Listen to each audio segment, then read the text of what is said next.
আসসালামু আলাইকুম। এগুলো হচ্ছে আমার চীনা হাঁসের নতুন বাচ্চা। এগুলোর বয়স 2 দিন।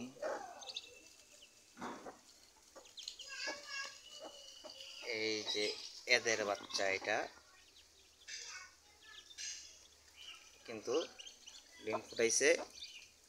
এই যে এই মুরগি, কারণ এরা এখনো কুরচা হয় নাই, এই জন্য মুরগি দিয়ে 8টা ডিম বসাইছিলাম। তার মধ্যে 5টা বাচ্চা ফুটছে, আর একটা ডিম নষ্ট হয়েছে, 2টা ডিম এখনো ফুটে নাই।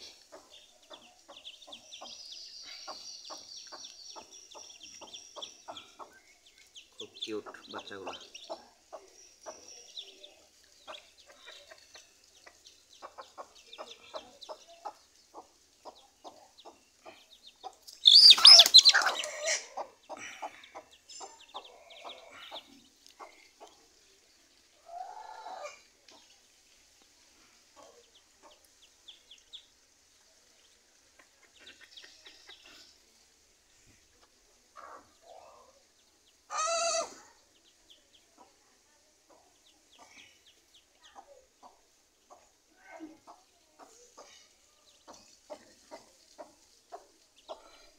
তো কারো যদি চীনা হাঁসের এই ইনকিউবেটর ছাড়া যে বাচ্চা সনাতন পদ্ধতিতে ফোটানো হয়, যদি এমন বাচ্চা কারো লাগে, চীনা হাঁস, রাজহাঁস, দেশি হাঁসের, তো আমার সাথে যোগাযোগ করতে পারেন।